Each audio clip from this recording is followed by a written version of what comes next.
I'm good. I think I got the line. Good evening, everyone. I'm Councilwoman Joanne Ryan. Welcome to the Finance Committee. This is a regular meeting on Tuesday, May 25th. It is 5:34. Madam Clerk, could you kindly read the roll? Chairwoman Ryan. Present. Councilman Narducci. Here. Councilwoman Castillo. Present.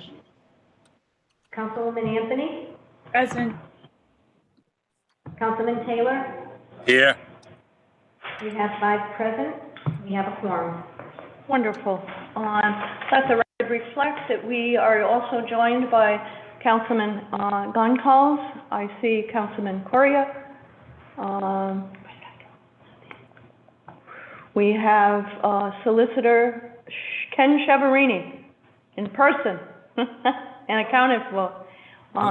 And I would also like to take this opportunity to welcome Councilman Narducci to our team. Thank you. Committee on Finance, our newest member. We look forward to working with you, and am thrilled that you wanted to serve on this committee with us. Great. Thank you, Madam Chair. Okay, so I think that's it. Okay, we're going to start by asking the clerk to swear everyone who will be testifying in. We're going to do it all at once, and after you're sworn in, if you could say your name and your title for us, please, for the record. Can everybody please raise your right hand? Do you swear under penalty and perjury that the testimony that you're about to give is the truth, the whole truth, and nothing but the truth, so help you God? Everyone was muted. I do. I do. I do. I do. Liz Miller, I do. Okay. Okay, let's do IT first. Names and titles, please, for presenters. Could you just identify yourself for the record? Sure. I'm Sarah Silveria, City Finance Director. Thank you, Director Silveria. Crystal Lindberg, Deputy Finance Director. I'm Jim Silveria, the Chief Information Officer. Great. Is that it from IT? Jessica Appin, Chief Innovation Officer. Great. Okay, and then how about our HR people? Why don't you give us your names? Who will be presenting tonight, or who is represented? Manuel Echeverria, Human Resources Director. Is that it? We also have Liz Miller. Liz. Hi, Liz Miller, Benefits Manager. And Let's Matt not be Buchanan. shy. Please continue. Anyone else? We have Matt Pukel Okay. and Laura Mark from Mercer. Yep, this is Matt Pukel from Mercer, Principal. Did you know they were here? Okay. And Laura Mark from Mercer, Principal and Actuary. Okay, awesome. Well, let's get going. We're going to start on, I'm going to ask Director Silveria if she could start us off with a presentation of the financials. Please lead us. Thank you, Madam Chair, members of the committee. First up tonight, we have the Information Technology Department, and I'll go through this brief overview with you before I turn it over to the director.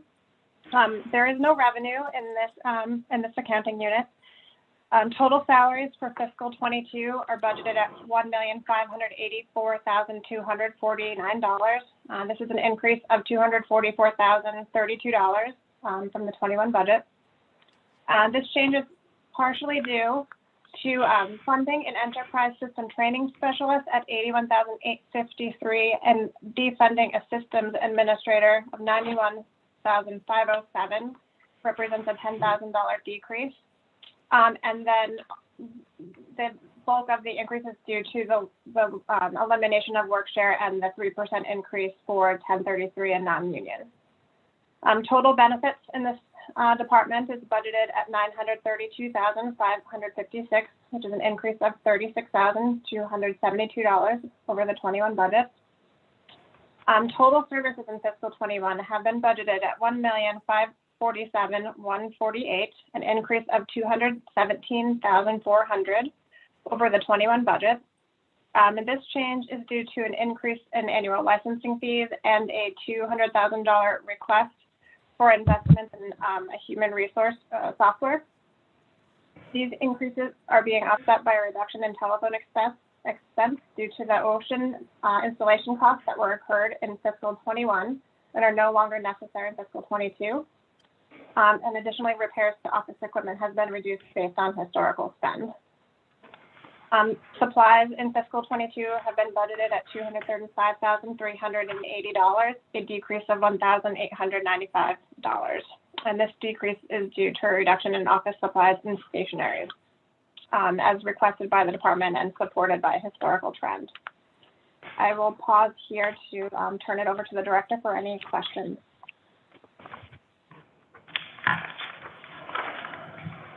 Mr.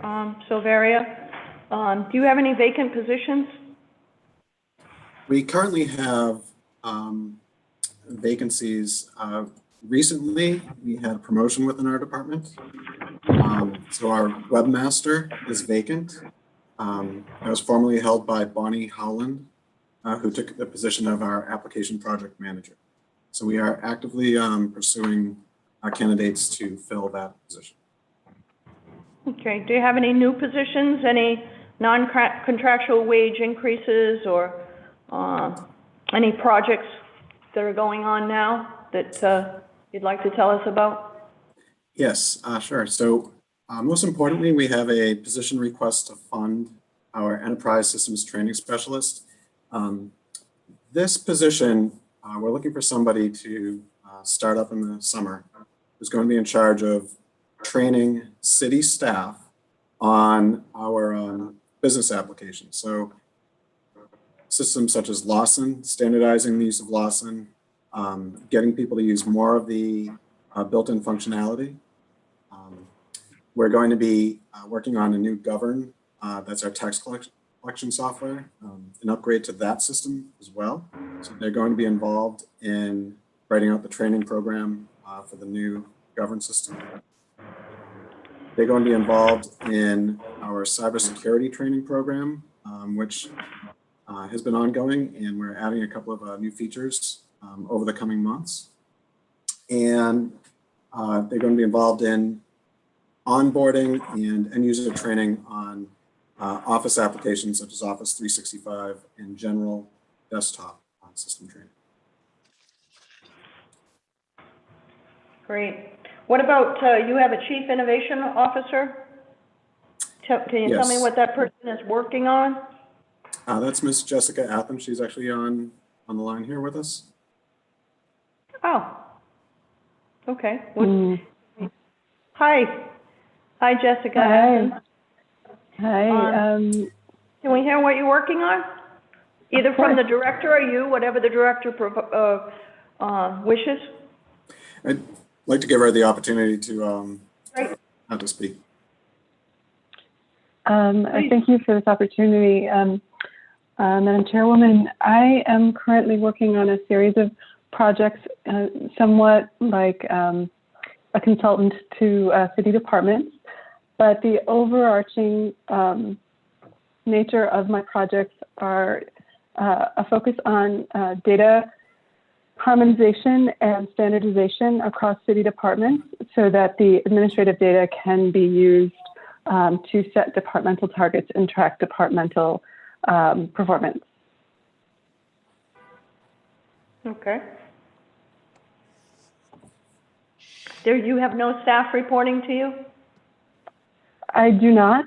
I have worked with graduate students from Brown University and Harvard University on a series of different data projects. Okay. Will you be working with the HR department? Since that you're consulting for each department of the city, will you be coordinating through the HR department, or do you just work directly with the departments at will? I have thus far worked directly with the departments, especially in light of the COVID pandemic. The priorities have been set, you know. Okay. All righty. I see Councilwoman Anthony's hand is raised. Councilwoman, do you have a question? I do, thank you. I was just wondering, back to Mr. Silveria, if he could talk about the $200,000 investment in the Department of Human Resource software. Sure, I can address part of that. So we're currently using the Lawson application as our business application throughout the city, including human resources, payroll, and finance. So we've had some requests from our HR department for some improvements, new features and functionality, and we're beginning to look outside of Lawson where some of these options might not be available. So things like applicant tracking. So this would be an online job application system where city jobs would be posted. Applicants could go on, build their profile on our website, and apply directly to new jobs. From there, we would actually go through the interviewing process, ranking, and recommendation, and then bring their data into Lawson. There's some other features and functions that HR has been looking for. And, you know, if it's okay, I'd like to offer Director Barrio an opportunity to speak on that as well. Certainly. Thank you. Yeah, so our biggest priority is the applicant tracking functionality. Currently, we know who we hire, and we certainly keep records on all the applicants, but it's very hard for us to identify trends in application. It's also difficult for us to identify what recruiting trends we have, whether we need to recruit to more organizations or to different groups that allow us to recruit and retrain more women, minorities, et cetera. It would help us with our diversity and equity goals greatly, as well as our goals to more streamlined compensation practices across the city. If we understand what jobs get what level of interest, it would also help us better plan recruitment strategies moving forward. Some of the other improvements we would like to make eventually are around training, so that we can more proactively train employees and keep track of what trainings different employees have completed, what onboarding documents they've signed off on, and just streamline both our intake process, our hiring process, but also our offboarding processes. Okay, thank you. Thank you very much. Mr. Silveria, can you talk about an upgrade to the govern system used by the collector? What is that all about? Sure. So the current version of Govern that we use, that manages our tax collection system. So essentially it begins with valuations, which are brought in from the assessor. It works with the tax rates that are entered for the three types of tax bills. It applies tax, any exemptions or reductions in bills, and actually generates the bill itself, so the paper bill that is mailed out to the residents in the city. That system then, it tracks all collections and payments, both in the office. Payments can be entered through the mail, and payments can be paid online, both over the telephone actually, and through the Govern's website, or the software that we use hosted by Govern. So the system that we're using, it's still supported today, but it's based on software technology that's over 10 years old. And Govern is actually going to be sunsetting that version. So just like many other software programs, we are moving to the most current supported version of their software. So the project was approved through the council a couple of months ago, and we're currently negotiating a final contract with Govern. We had a preliminary work start date in August of this year, which pushes us into the next fiscal year. And that lines up pretty well with the tax collector's annual schedule. So after bills go out and after a lot of the first quarter billing activity slows down, Govern's going to begin the process of taking snapshots of our data and rebuilding some of the customizations that we have in our existing system and rolling out the newest version. So we're going to do that in phases. The first phase will be with our property taxes, moving on to motor vehicles and tangible taxes. So it's the entire project is going to take approximately 2 years. We're hoping to finish up a little bit sooner, but we're going to be working within the tax collector's office schedule. So the good news about this is after the upgrade, our hardware costs are going to be, almost no additional hardware is going to be required to host this new system. That was an issue that had come up during the prior hearing. The software itself is the latest version supported by Govern, and as we're building it, we have IT staff that are going to be trained on the programming, reporting, and any customizations that we need to do to provide ongoing maintenance. And then the public website where we have our online bill pay is going to be upgraded to provide our constituents, taxpayers, with some additional functionality to view their overall account, view their past bills, and continue to make secure payments online. So I can imagine that you did a lot online for payments during COVID. Are you making changes or enhancements because you recognized flaws or maybe had some complaints come in? Can you talk about your experience with the online payments? I'm sure they increased during the COVID period. Yeah, that's a great point. We, for us, this was, I guess, an opportunity to very, very quickly implement some new services. Our online tax payment system has been up and running for 7 or 8 years now. So we didn't specifically touch our tax collection software, but we were able to add some new online services that accepted payments. So online parking permits, for example. That's a new service. DPW had a couple of other permits that went online this year. I believe for dumpsters and some of their other online services. We did a lot more volume in our building permitting offices. So all the types of building permits that DIS typically handles.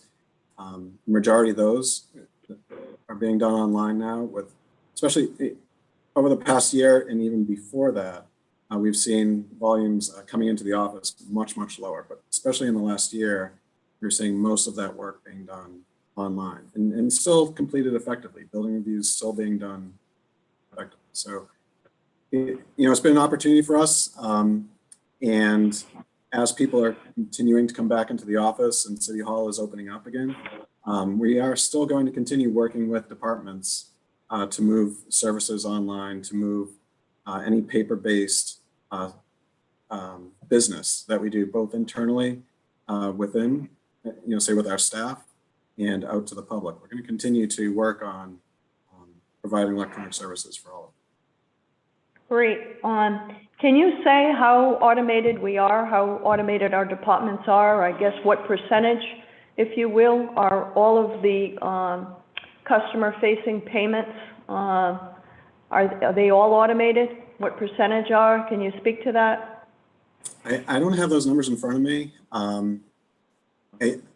I can't think of anything off the top of my head where you actually have to come in and make a payment right now. Even our vital records office, if you want to order a birth certificate, for example, there's an alternative site that you can go in and order a birth certificate online and make your payments. So Wonderful.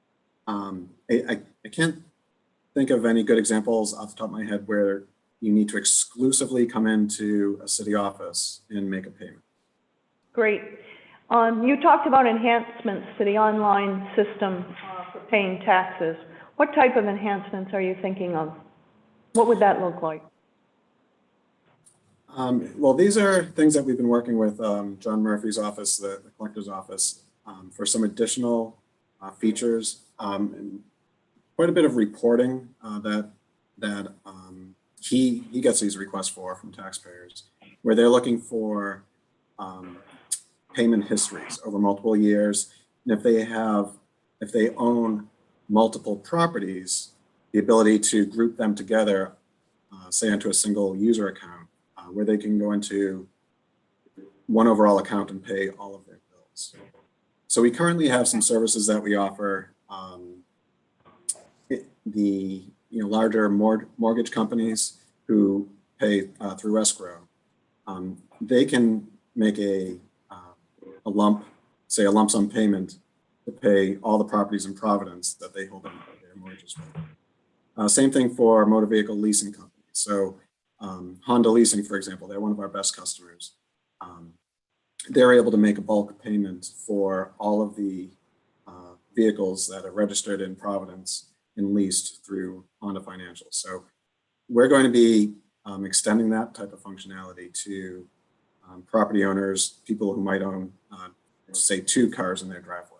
And they want to be able to group those together under their single user account to make several payments all at once.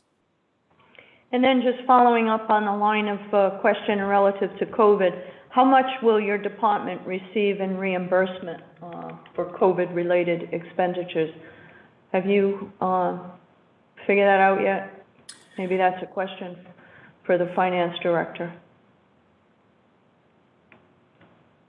So we have submitted, I don't know the breakout of how much relates to IT or not, but we have submitted, I think it's about 1.5 million to reimbursements from FEMA. And Okay. I'm not sure exactly the breakout, but I can get that to your internal auditor.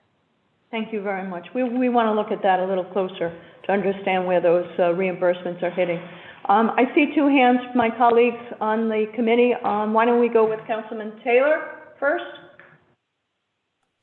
Thank you, Chairwoman. Jim, I know I asked public safety, how are we making out with trying to hook into the state to get like Annie and Allie? I'm not sure if you're familiar with that, but do you know how that's coming along? That's working along. State 911. Yes, so that's part of the CAD program, the dispatch program. And public safety is quite a bit through that upgrade. That is one of the components that they are still working on. So I don't have that information in front of me. That's primarily being run through the public safety group. They have their own IT project manager over there, but we can try to get an update for you. Okay, they said this year, but then they said that last year. So I was trying to figure out if you had a different answer. Yeah, right, well, honestly, I believe that we were hoping to do this CAD upgrade last year and even the year before. So now that the project is actually, it has been underway for several months and they've made a great deal of progress. The dispatch staff are using the new version. We've integrated all the other data exchanges. That one feature, or that is one of the features that they're still continuing to work on. So that should be completed in the near future. Okay, thank you. All set. Okay, and now we have Councilwoman Anthony has a question.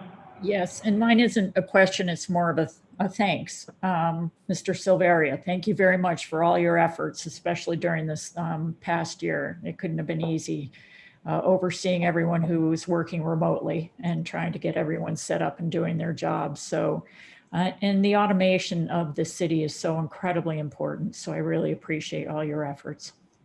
Thank you.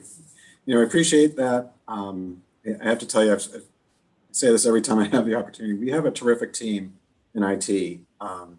And our frontline staff, our support staff that visit council office, council staff, and the rest of the city, they, a lot of us continue to come into the office, meet with people. We dispatched close to 200 new laptops over the past year, people working remotely.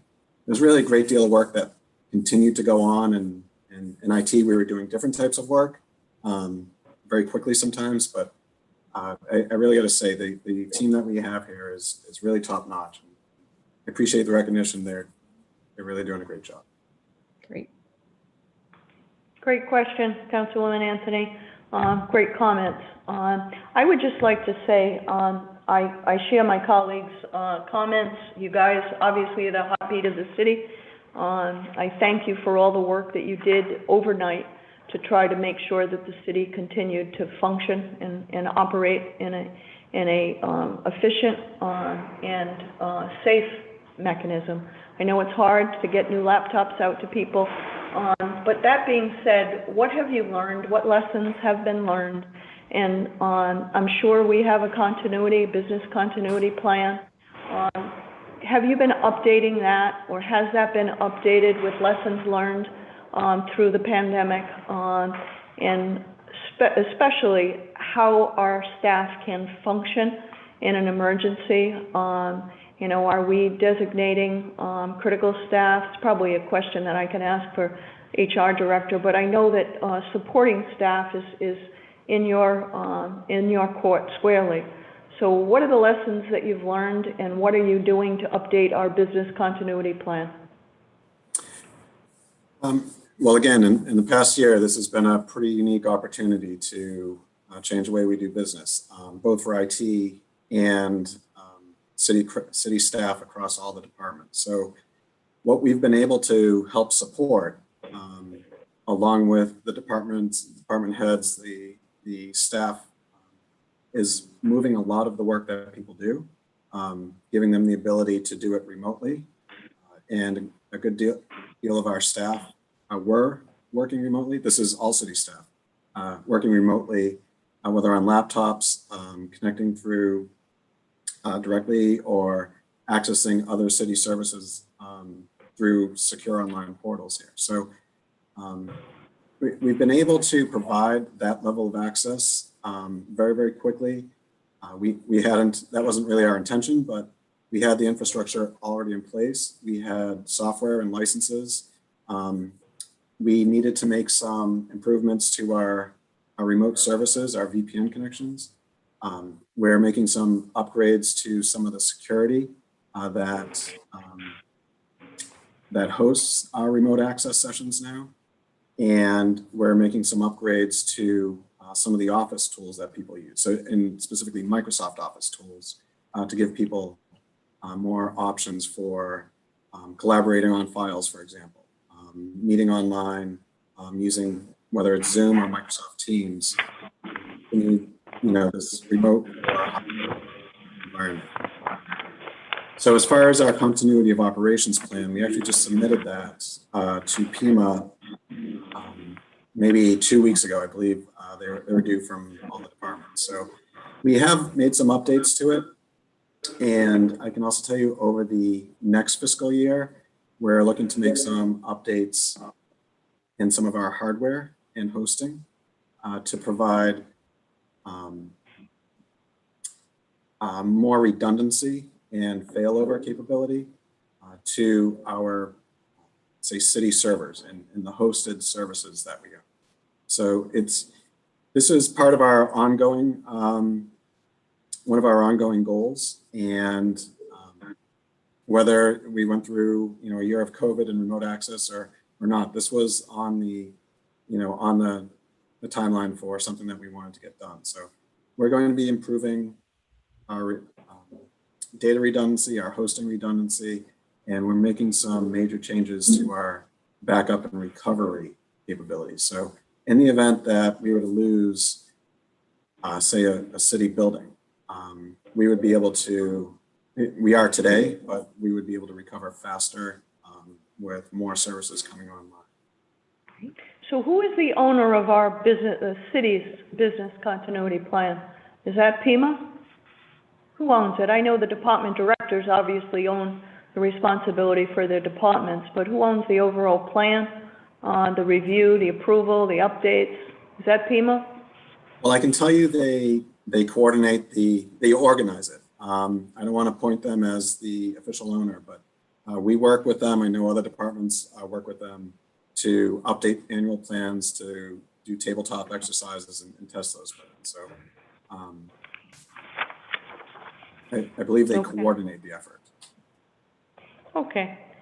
Any other council committee members have any questions for our wonderful Director of IT? Doesn't look like we have any further questions. I want to welcome you, Jessica Athens, to your new role. Thank you for testifying this evening. It's always a pleasure to meet new faces, and I think that all of the departments are going to be thrilled to have you as a resource to help them get automated. And I want to echo Councilwoman Anthony's remarks.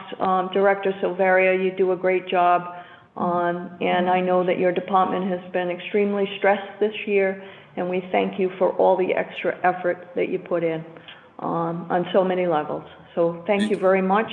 Before we end this topic, I neglected to ask for a motion to enter the IT department's summary provided by the Finance Department as Exhibit 10. May I have that motion? Motion made, Madam Chair. Motion made by Councilman Ducci, seconded by Councilwoman Castillo. All in favor? Aye. Aye. Any opposed? Ayes have it. Thank you very much. Okay. I'm sorry, Madam Auditor, did you have any questions of the IT department? I did not, thank you. Most important person here. Okay, let's start with the HR department, and before we begin, I would like to enter the finance package provided into the record that summarizes the department as well as the org chart and the three bar report as Exhibit 11. May I have that motion? Motion made by Councilman Narducci, seconded by Councilwoman Castillo. All in favor? Aye. Any opposed? Ayes have it. Okay, we have Exhibit 11 into our record.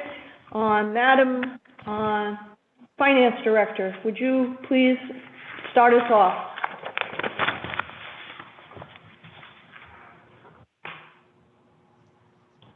Sarah, you're muted. Sorry about that. Thank you. I thought you didn't have much to say on this, so that's why Moving on to our HR department, I'm kind of going to go a little bit out of order on this. This department has some reorganization in their personnel and some salary changes that I'd like to go through after the other stuff and invite the department director to kind of walk through all of those changes.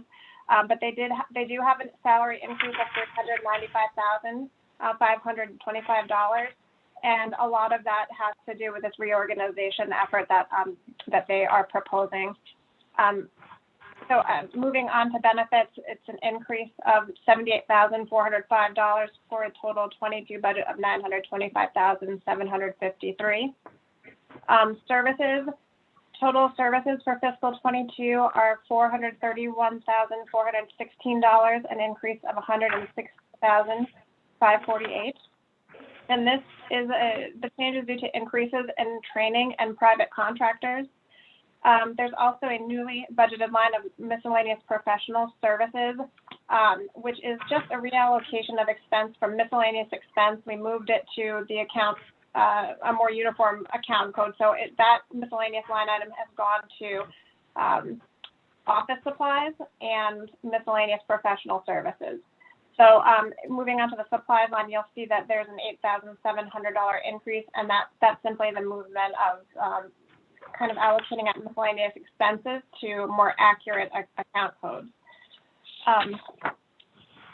If you want, we'll go back to salaries, and Director Echeverria, if you could go through your personnel requests.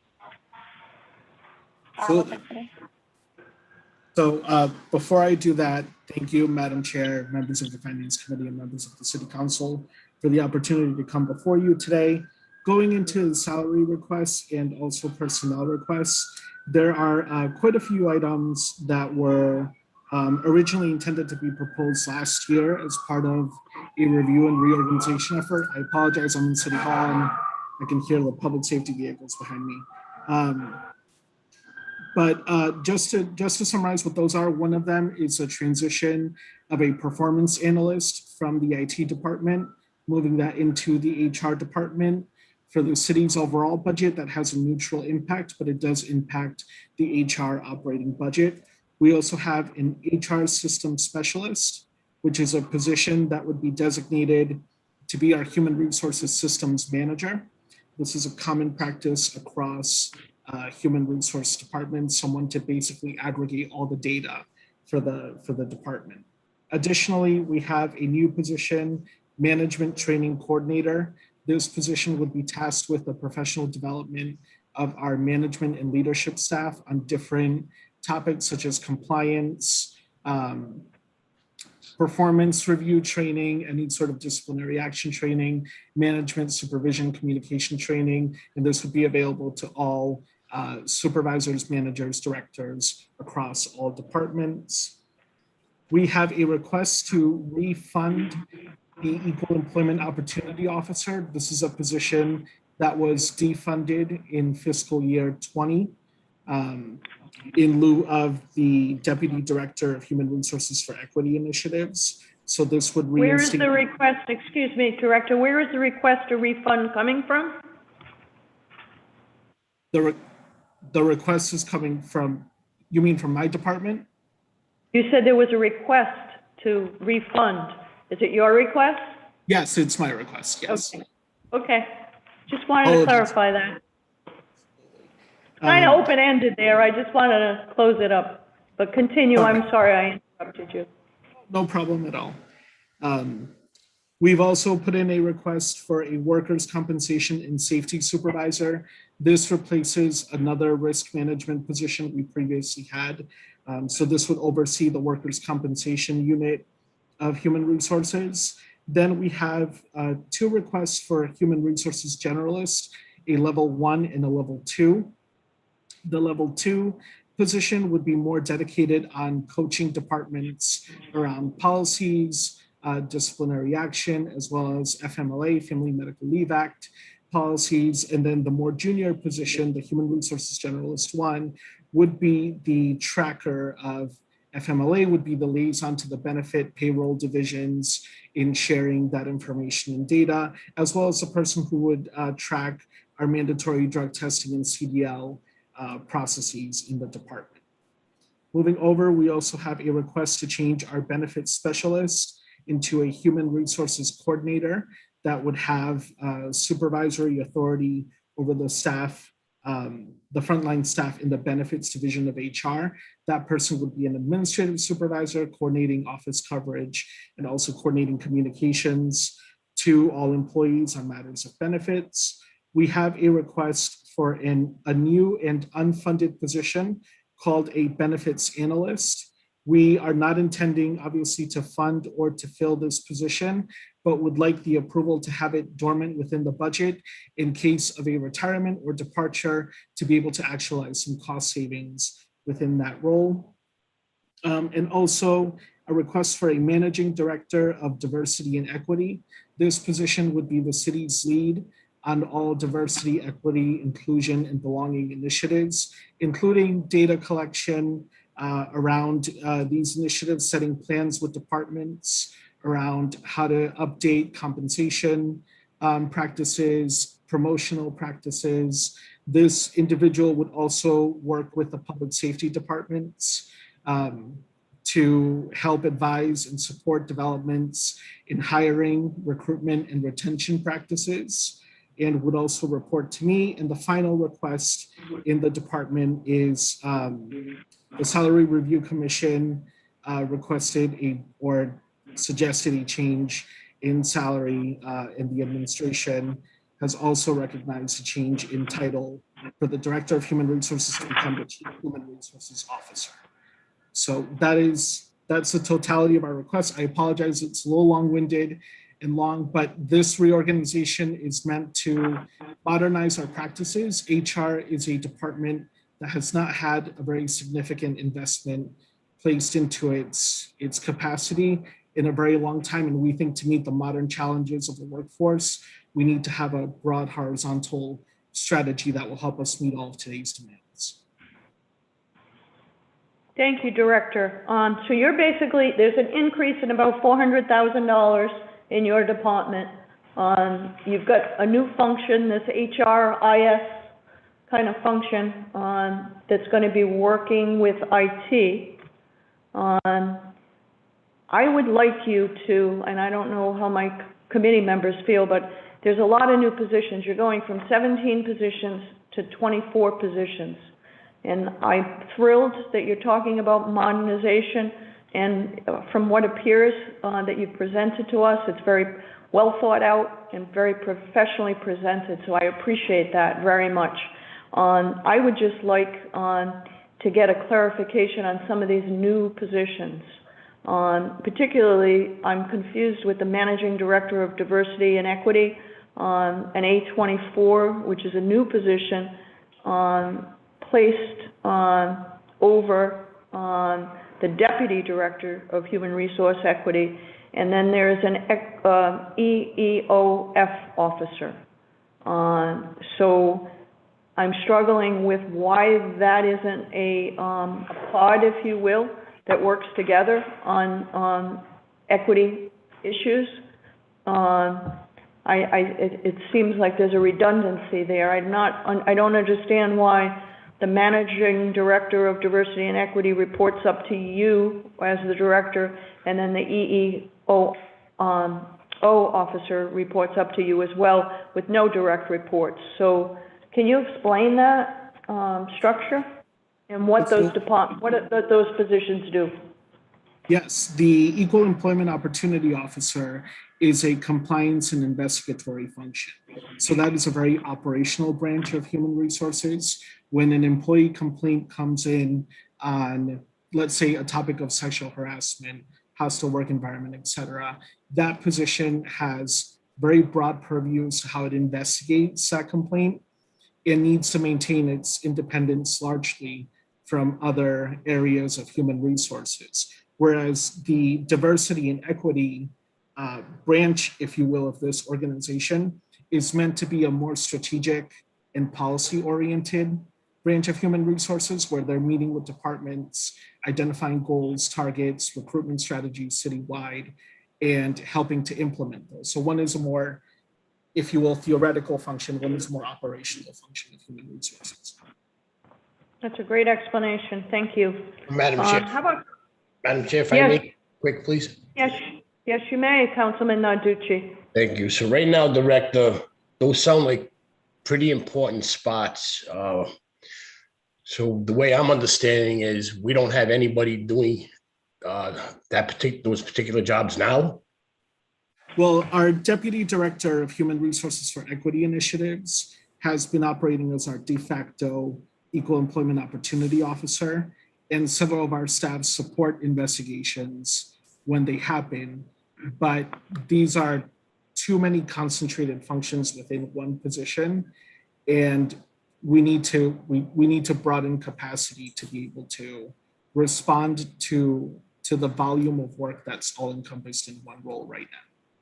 Because like Chairwoman was stating, you're asking for quite a few new positions.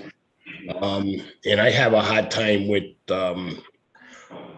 funding new positions for certain departments, and then having departments that we count on daily being short-staffed, as I'll just use DPW as a for instance. Now, the other quick question I have for you is the human resource technician. What's the difference between the two, the human resource technician and a personnel technician? So the human resource technician, I think, is a long-term vision to have cross-training within our department so that we don't have staff that only manage benefit processes and staff that only manage personnel-related processes, but have them intertwined. But I think before we get there, we need to create the structure for it, have an agreement with local union 1033, because these are collective bargaining staff members, and then take some time to train, build up that capacity before we actually implement that model. Can I just interject, Councilman? I had gone down the road that I was hoping that you would basically explain in detail each of the new positions that you've asked for. You talked about the Managing Director of Diversity and Equity and the Equal Employment Opportunity Officer. I'd like you to go through all 7 new positions, if you could, in detail, and I think that's what Councilman Ducci was getting at. Before you go there, I see Councilman Anthony has her hand up. Do you have a question relative to positions? Yes, I You're do. muted. Well, Okay. Yes, I do. Want to jump in and maybe he can address them all at the same time? Sure. I mean, Is it a specific position or a more general question? No, it's a specific, I'm looking at the org chart. I also have some questions, but I guess they're a little different. I wanted to know about Deputy Director, the Human Resource Generalist, and Confidential Assistant. So I was looking at the reports to him. Yep. So let's start from the top and let's go through each new position that you're requesting, what it is, what the responsibilities are, and why you need it. Because as Councilman Narducci has stated, there's a lot of positions that you're asking for. So please give us your reasoning why you need them and give us a good explanation, if you will. Absolutely. So I'm not sure how you folks have the list, but I'm looking at I'm using the org chart. Okay, I'm looking at the org chart. If my colleague committee members might want to do that, we'll read from left to right. From the top, you explained your title has been changed. We can move over that. We certainly know what you do. And then, just left to right all the way down. Sure. So we went over the Managing Director of Diversity and Equity, that position would take a more strategic approach.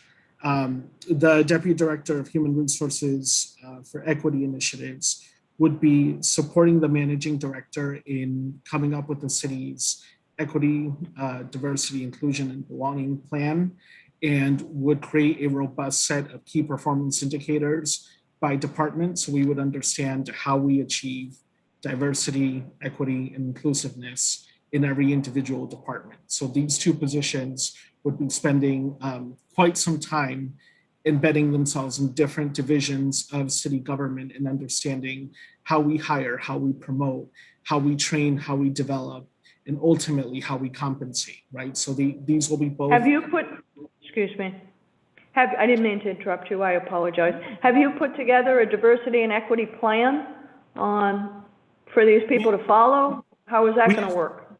We have put together a data review of where we stand right now, and these positions would be entrusted with developing a citywide plan, right? So currently, we don't have a citywide strategy from soup to nuts, if you will. We have intentions and we have different plans, but we're also missing some key components of data, which is why the IT department had proposed some upgrades to human resources. So for example, we know who we hire from a demographic standpoint, but we don't know what our applicants look like from a demographic standpoint. And that is a challenge to us really articulating strong equity and diversification goals. So what these two positions particularly will be looking at is how do we study that data, analyze that data so we can come up with both outputs and long-term outcomes. Madam Chair.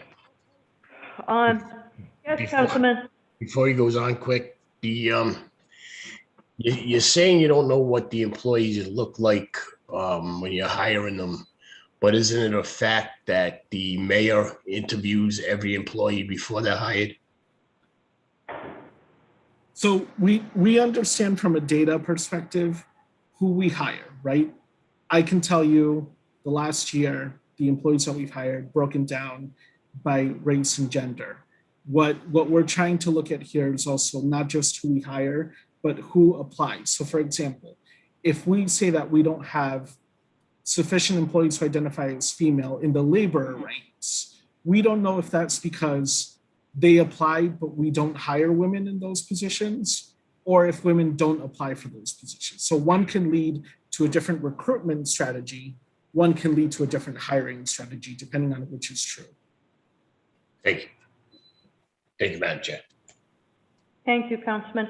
Please continue, and let's try to get through all of these new jobs, okay? Sure. And then we'll open up a new line of questioning. Sure. So moving on, the next new position is the benefits analyst, which is new and unfunded.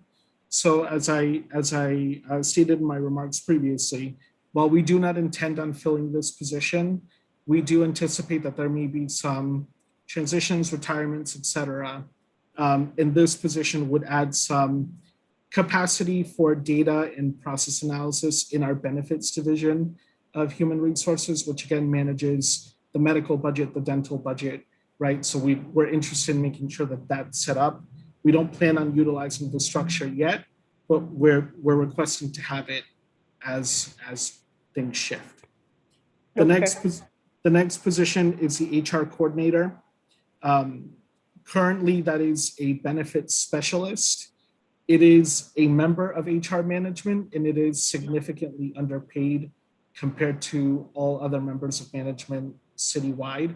So this is not just an improvement on the salary and a change in title from a pay equity perspective. It's also to ensure that HR has the capacity to provide more direct supervision on benefit matters to the 3 employees that would be administratively reporting into that role. And that is an existing employee that Human Resources already has that handles a lot of our Board of Contract and Supply processes, et cetera, for benefits. Okay. Moving on, the next 2, which I'll explain together, are the Human Resources Generalist 2 and the Human Resources Generalist 1.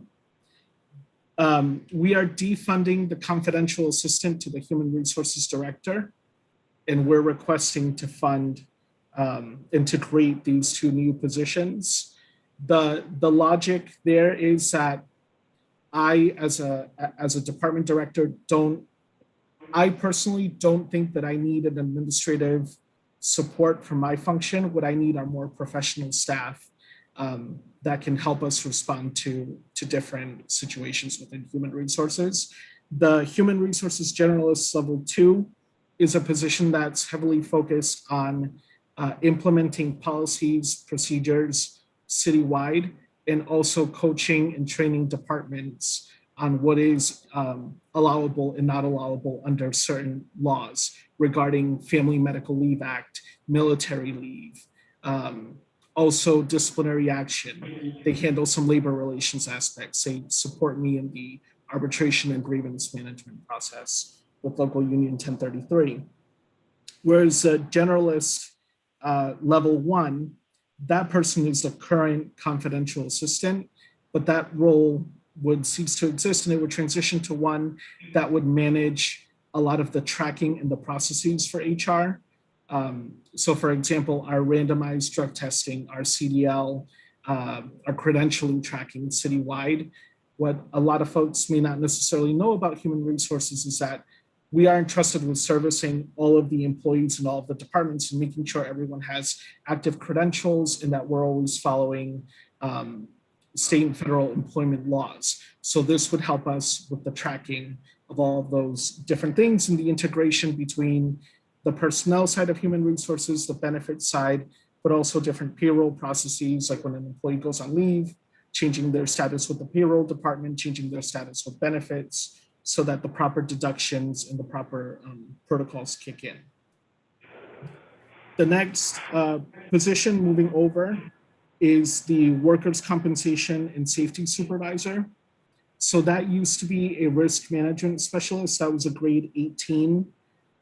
We're asking for a new position to replace that at a grade A16. And what this position would do is it would be the functional supervisor for the workers' compensation division, and it would also lead safety trainings across departments. So for example, we have to do a fair amount with CDL safety. We have to educate employees who have a CDL on their rights and responsibilities as it pertains to their CDL, the due process they would get, randomized drug testing, reasonable suspicion, all of those things. In addition, this position would go out to departments and ensure that they're following safety protocols, that they're appropriately labeling chemicals, that incident reports are being filled out on time. This position is critical to saving money in the workers' compensation division because it is essentially set up to avoid injuries. Going up, the Equal Employment Opportunity Officer, I believe I can explain that in more detail, Chairwoman, if you would like me to, or Madam Chairwoman, if you'd like me to, but essentially that is the investigatory arm of human resources when it comes to any sort of protected class complaints. So these range from sexual harassment to a hostile work environment to a racially charged statement or object found in the office. This position is basically the city's lead investigator and compliance agent when it comes to that type of incident. And then moving over to the right part of the sheet over here, we are proposing a grade increase for our human resources manager, mainly because it would be absorbing additional capacity over training initiatives, which right now they do not have.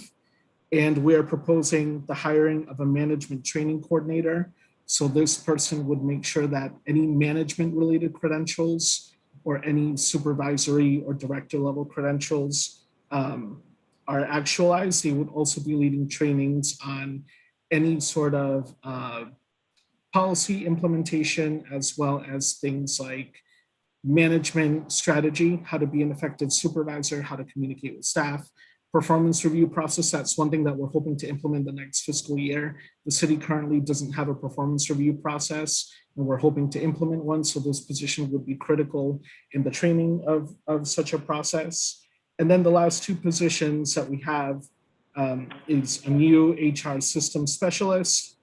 We talked about that as being the HR management system, basically data lead, and then the performance analyst, which would fall under that, and would also work to audit and provide quality assurance functions for all of HR data collection, both benefits, workers' comp, and the personnel sides of human resources.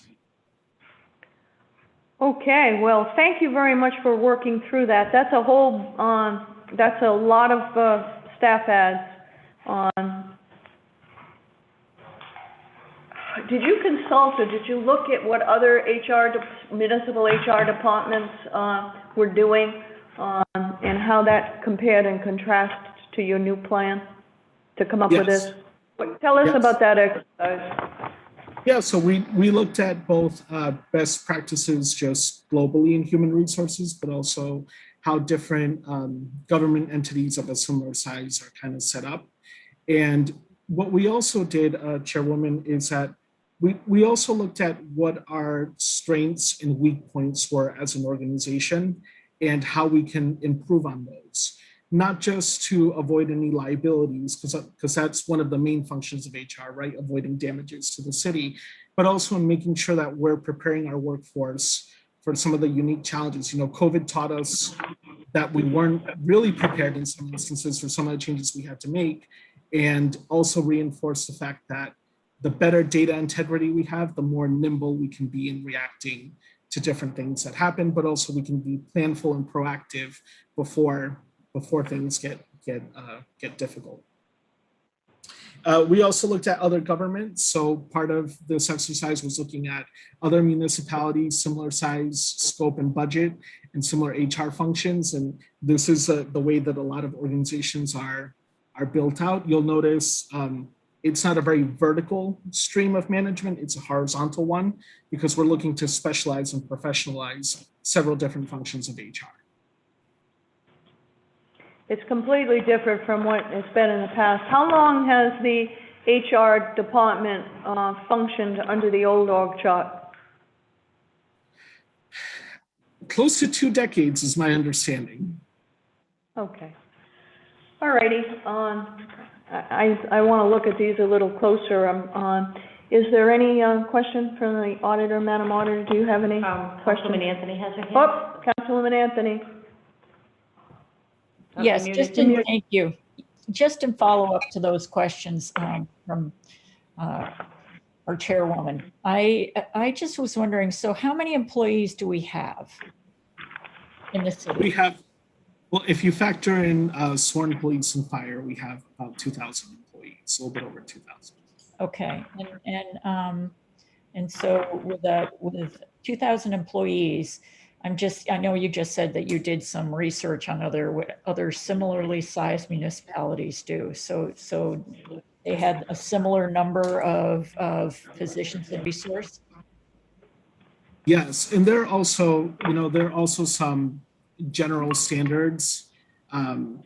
Most HR organizations try to have one HR representative for every roughly 65 employees. So we're not quite that high even in this proposal, because that would put us closer to 30 maybe.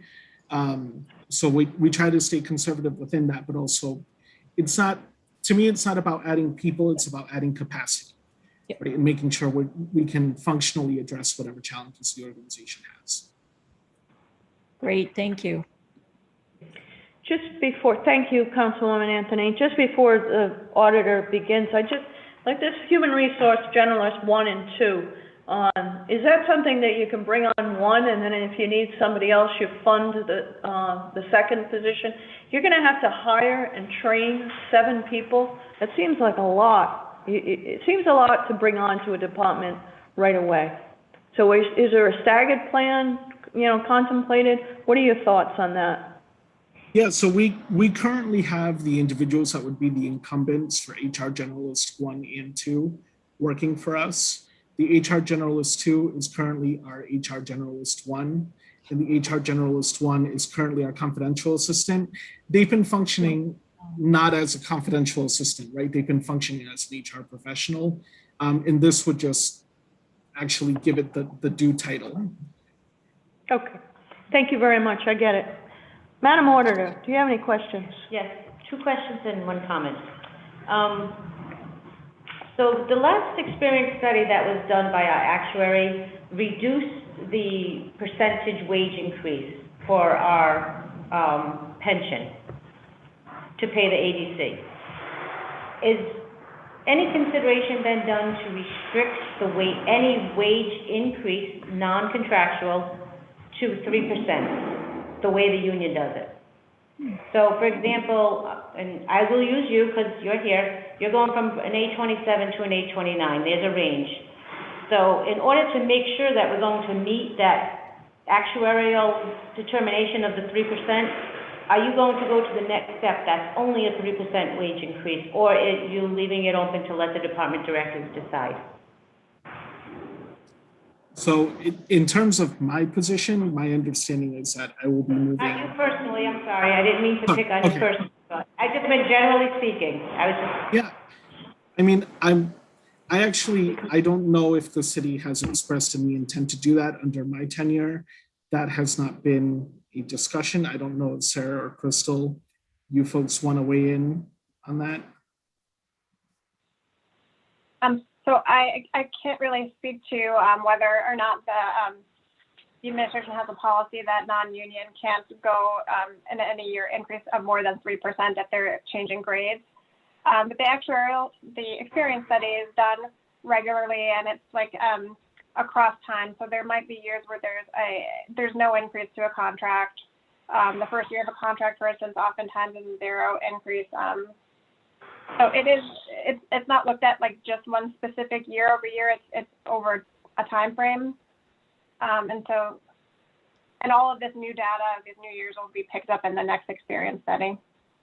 All right. Just for the record, I do recommend that we do restrict that. I think our pension has issues, and I think we should just comply with what the actuarial recommends and just restricting that. It's just being fiscally prudent. That's just my opinion. On another question, all of the new positions that are proposed in this budget, have you had the opportunity to create / review and all of the job descriptions? Honestly, just only because I've seen some that are kind of they're not as professional looking as the ones you've submitted. For human resources or citywide?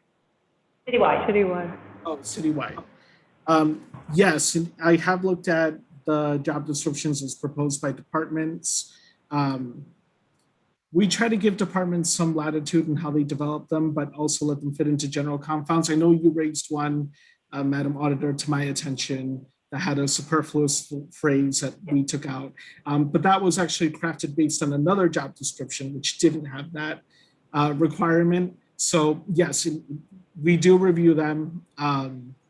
We have been reviewing every position request because we've also been doing a compensation analysis on every new position in accordance with the policy we rolled out last year. So for example, if you request, let's say a non-union manager for a division and it oversees 3 staff, I'm looking at in the city, what do we pay people that manage that same amount of staff so we can have consistent compensation practices. And we do look at the job specs with the departments. Okay, thank you very much. And the last comment is, and I think you are aware of this, but I just want to let the committee know, the human resource texts 1, 2, and 3 are not in the classification ordinance. So we need to add them there. And that's all. Thank you very much. I have one additional follow-up question to the auditor. Are you reviewing or have you reviewed every new position, that the job description for every new position that is presented in this budget? I have reviewed every single request, and my team has reviewed every job description. I personally may not have reviewed all of them, but the human resources team has been working with departments to review the.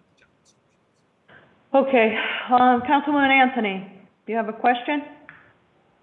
Well, I'd just like to say I was very, thank you, Director, for the annual operations report at the end of your packet. I think it's like a little report card, and I appreciate it because it's nice to know exactly what you thought you accomplished this past year and what your priorities are going forward. So I appreciate that.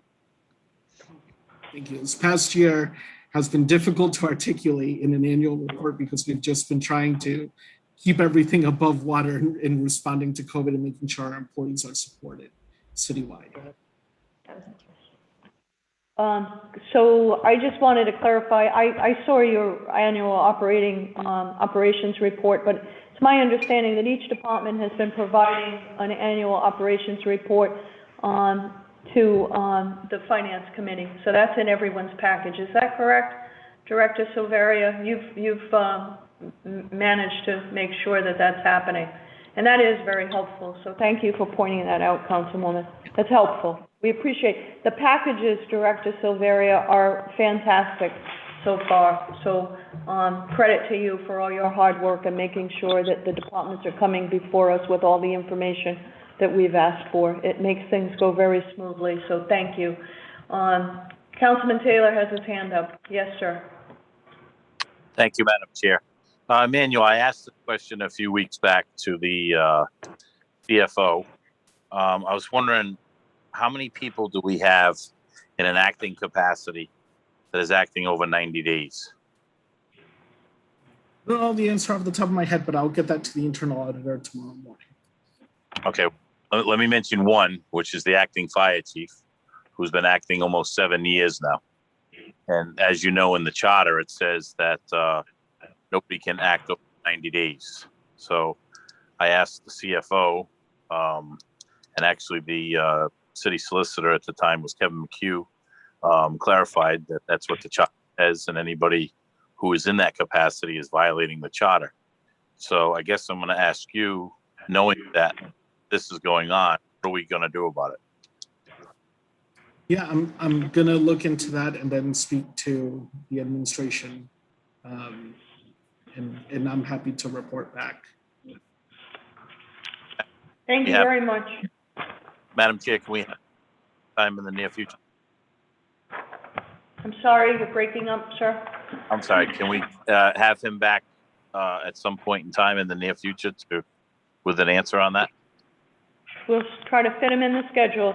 Actually, Director, can you respond to the auditor? Can you provide your response directly to the auditor as opposed to waiting to get you back here before us? Yes. I think the question is clear. And again, how many staffers are in an acting role over 90 days? Seems like every year we kind of bump into that.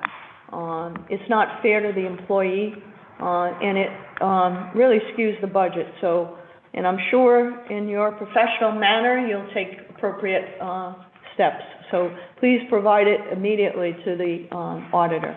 And, Councilman Taylor, I'm sure that you'll get it, as soon as, the auditor receives it as well. I will provide it to the whole committee and the clerk. Perfect, perfect. Thank you. Is that good, Councilman Taylor? Yes, it is. Thank you, Madam Chair, and thank you. Okay, all right. What else do we have, for HR? Do we want to talk about medical and workers' compensation? Director, are you prepared to speak about that?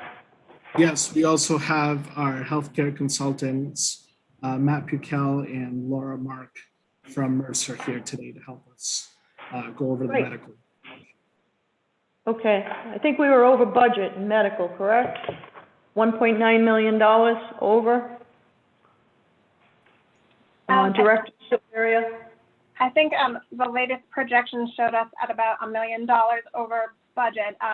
But I will say that we have some reserves built up in those medical funds. So to date, we have $21.8 million in reserves in those medical funds. And a lot of that has to do with fiscal year 20. With when COVID hit, any elected procedures were halted. So we ended fiscal 20 with a $13.7 million surplus, and we left that in the medical fund. And so any overage in medical that we might see in fiscal 21 will not affect the general fund budget. It'll just get absorbed in that surplus in those medical funds. Okay. You want to know the balance, right? No, she's okay. All right. Thank you very much. Any other remarks, Director, that you'd like to make on the medical side? Any comments, any thoughts? No?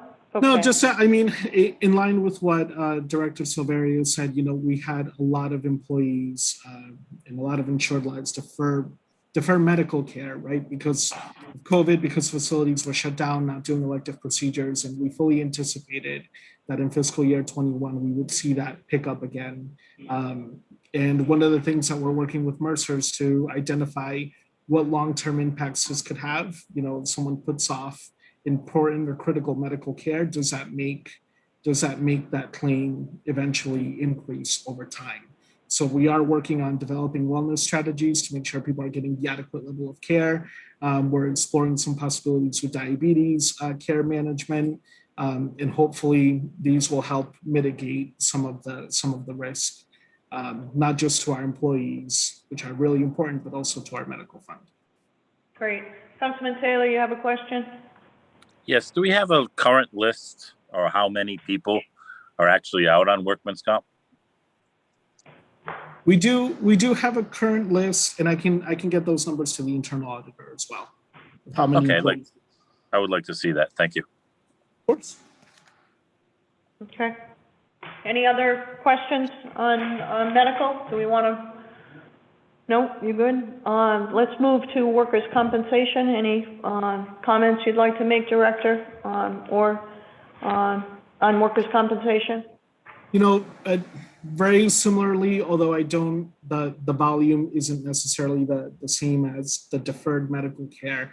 I do think with the city's participation in the work share initiative, where employees were either on furlough for 10, 20, or 40% of time throughout a week, we did see some sporadic shifting in the number of workers' compensation cases we've had.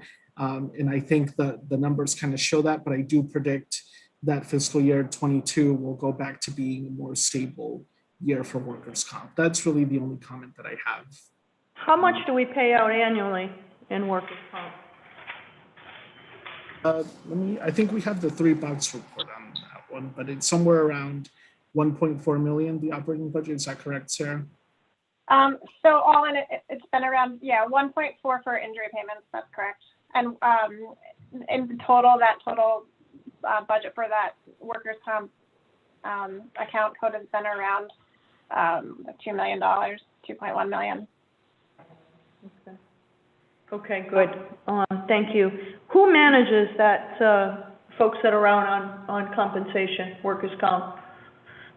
So that's done in human resources. We have two workers' compensation claim examiners, an assistant and a senior claims examiner. They report to me, and they handle all aspects from incident reporting management to referrals to providers for independent medical evaluations.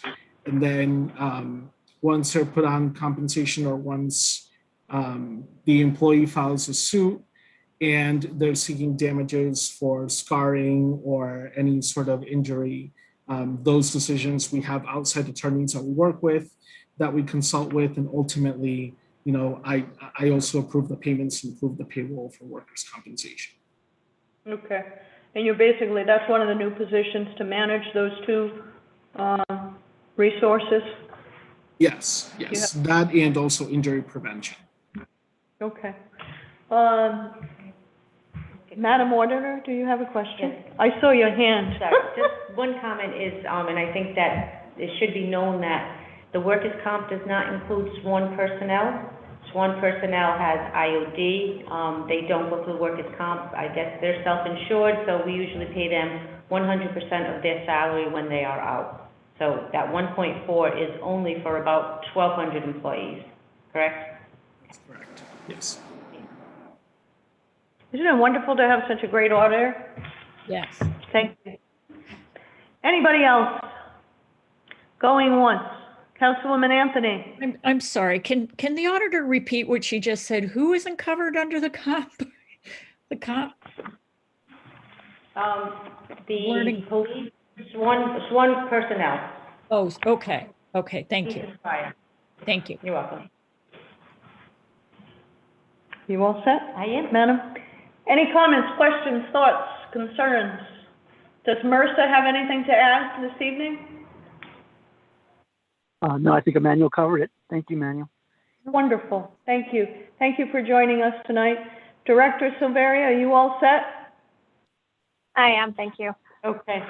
Thank you, everyone, for the wonderful presentation tonight. We really, really appreciate it.